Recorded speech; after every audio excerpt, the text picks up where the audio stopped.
धोखा दे ही नहीं सकते। ना अल्लाह को धोखा दे सकते हैं, ना मोमिनों को धोखा दे सकते हैं। ये धोखा नहीं दे सकते। लेकिन ये भी तय है कि ये मोमिन नहीं है। तो दोस्तों बात तो खत्म हो गई ना कि न बज़्म रिसालत में आना दलील ईमान, न चेहरे नबूवत की जियारत करना दलील ईमान, न ला इलाहा इल्लल्लाह कहना दलील ईमान, न मोहम्मद रसूलुल्लाह कहना दलील ईमान, न दस्ते पैगंबर पर बैत करना दलील ईमान, न इक्तिदाए पैगंबर में नमाजें पढ़ना दलील ईमान। ये कोई मसला, कोई मरहला दलील ईमान नहीं है। कुरान कह रहा है वो माहुम बिमुमिनीन, इनसे खबरदार रहना, ये दलील ईमान नहीं है इनका आना। ये मोमिन नहीं है। क्यों नहीं है मोमिन? मोमिन इसलिए नहीं है कि फी कुलूबिहिम मरज़ुन फज़ादहुमुल्लाहु मरज़ा, इसलिए कि इनके दिलों में बीमारी है और अल्लाह ने भी इरादा कर लिया है कि इनके दिलों की बीमारी में इजाफा ही करता रहेगा।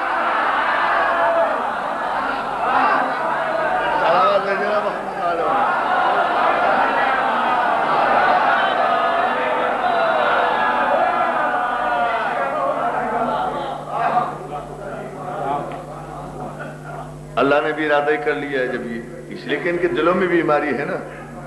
फी कुलूबिहिम मरज़ुन फज़ादहुमुल्लाहु मरज़ा, इनके दिलों में बीमारी है और अल्लाह ने भी तय कर लिया है कि इनके दिल की बीमारी है मुनाफिकत में इजाफा ही करता रहेगा, इनके मरज में इजाफा ही होता रहेगा।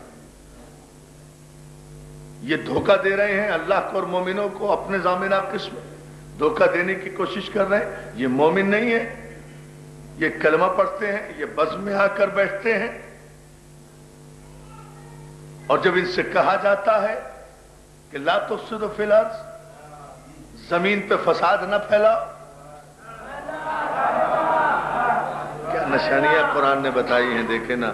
जब इनसे कहा जाता है कि जमीन पे फसाद न फैलाओ तो ये कहते हैं हम फसादी तो नहीं है, इन्नमा नहनु मुस्लिहून, हम तो इस्लाह मुआशरा कर रहे हैं।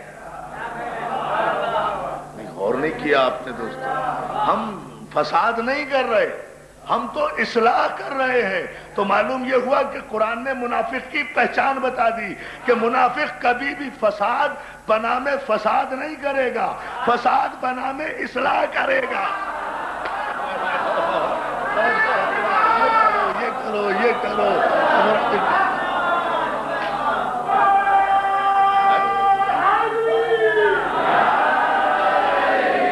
तब इनसे कहा जाता है, ये मुनाफिक की अजीब पहचान बताई कि जब उनसे कहा जाता है कि तुम जमीन पे फसाद न फैलाओ तो कहते हैं नहीं, हम फसाद नहीं कर रहे, हम तो कौम की इस्लाह करना चाहते हैं, इनके अमाल दुरुस्त करना चाहते हैं, हालांकि इनके खुद दिलों में बीमारी है। तवज्जो है। जब इसे कहा जाता है कि तुम जमीन पे फसाद मत फैलाओ, आपस में मत लड़ाओ मोमिनों को, तो फिर ये कहते हैं कि नहीं, हम तो इस्लाह कर रहे हैं, ये इस्लाह नहीं कर रहे। जब ये मोमिनों की बज़्म में होते हैं, बड़ी तवज्जो इस जुमले पर, इस निशानी को पहचाने तो सूरह कौसर का पूरा पस मंजर समझ में आ जाएगा।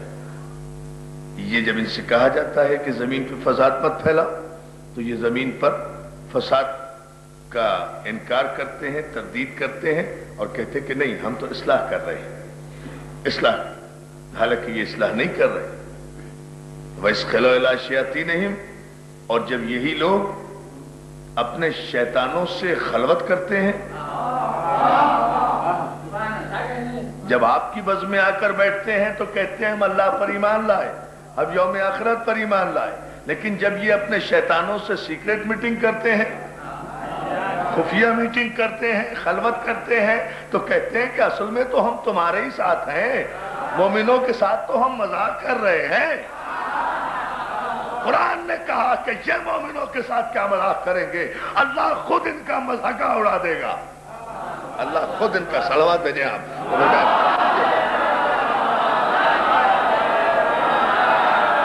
अज़ीज़ान मुहतरम, इस गुफ्तगू का पस मंजर بتانے کی ضرورت یہ تھی کہ ایسا نہیں ہے کہ لوگ قرآن کی آیات کو آج بھی اس کے معنی کو سمجھتے نہیں ہیں، سمجھتے ہیں۔ مسئلہ یہ ہے کہ فی قلوبہم مرض، دلوں میں بیماری ہے، اور یہ دل کی بیماری ایسی بیماری ہے عزیزان محترم، منافقت کی بیماری جو دل میں ہے یہ ایسی ہے کہ اس کا کوئی علاج نہیں ہے۔ توجہ اس جملے پر، اسی لیے پیغمبر کو حکم دیا گیا تھا کہ یا ایھا النبی جاہد الکفار والمنافقین، کافروں سے بھی جہاد کرو، منافقین سے بھی جہاد کرو۔ یعنی جس طرح جہاد کرنا کافر سے واجب ہے، اسی طرح منافق سے بھی جہاد کرنا واجب ہے۔ اور پیغمبر اسلام کافروں سے بھی جہاد کر کے گئے ہیں، منافقوں سے بھی جہاد کر کے گئے ہیں۔ یہ نہیں ہے کہ صرف کافروں ہی سے جہاد کیا ہے، نہیں، منافقین سے بھی جہاد کیا ہے۔ اس لیے کہ پیغمبر اسلام جب سرزمین عرب پر طلوع ہوئے ہیں آفتاب ہدایت بن کر، تو اس زمانے میں عرب میں صرف 3 بیماریاں تھیں: شرک کی بیماری، کفر کی بیماری، نفاق کی بیماری۔ یہ 3 بیماریوں کے خاتمے کا مینڈیٹ لے کر پیغمبر آئے تھے۔ ان تینوں بیماریوں کو ختم کیے بغیر اور یا ان کا علاج بتائے بغیر اگر پیغمبر اسلام اس دنیا سے تشریف لے گئے ہیں تو نہ دین مکمل ہے، نہ نبوت مکمل ہے، نہ قرآن مکمل ہے، نہ نعمتیں تمام ہے۔ اور میرا ایمان ہے کہ میرا نبی بھی مکمل، میرا دین بھی مکمل، میرا قرآن بھی مکمل، نعمتیں بھی مکمل۔ توجہ ہے نا؟ تو پیغمبر یہ شرک کی بیماری، کفر کی بیماری، نفاق کی بیماری، تینوں بیماریاں اب 23 برس کی اپنی بعثت کی زندگی میں پیغمبر نے انہیں ختم بھی کیا ہے، اور بعد میں آنے والی نسلوں کے لیے علاج بھی بتا دیا ہے کہ شرک کی بیماری دنیا کی کسی دوا سے دور نہیں ہو سکتی۔ مشرک کو چاہیے کہ وہ اقرار کرے لا الہ الا اللہ، شرک کی بیماری ختم ہو جائے گی۔ کافر کو چاہیے کہ وہ کہے محمد رسول اللہ، کفر کی بیماری ختم ہو جائے گی۔ اب ایک نفاق کی بیماری رہ جاتی ہے۔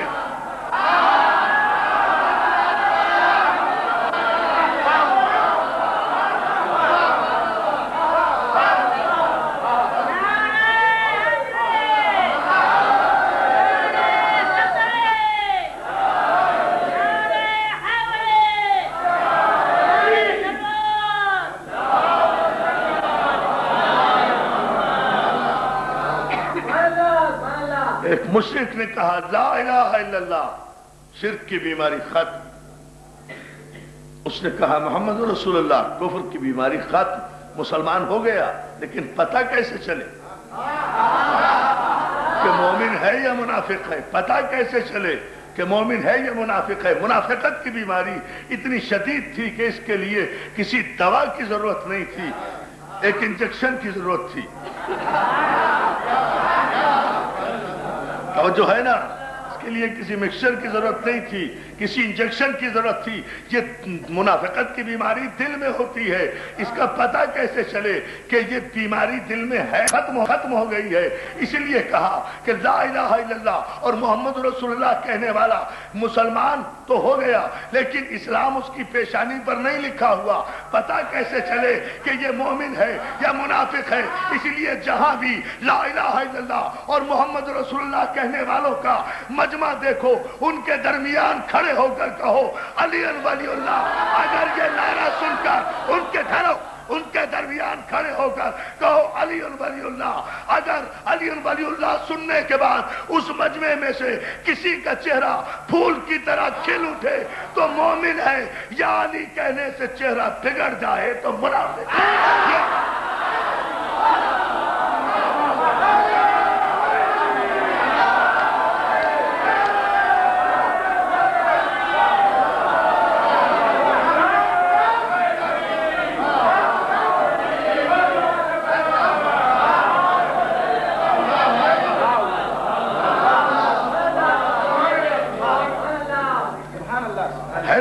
یہ بنیادی بات ہے، اس سے اندازہ ہوتا ہے۔ تو علی ولی اللہ ہم کسی کی ضد میں نہیں پڑھتے، ضرورت دین کے لیے پڑھتے ہیں۔ اس لیے کہ منافق سے جہاد کرنا جب پیغمبر پر واجب ہے تو پیغمبر کے کلمہ پڑھنے والوں پر واجب کیوں نہیں ہے؟ اور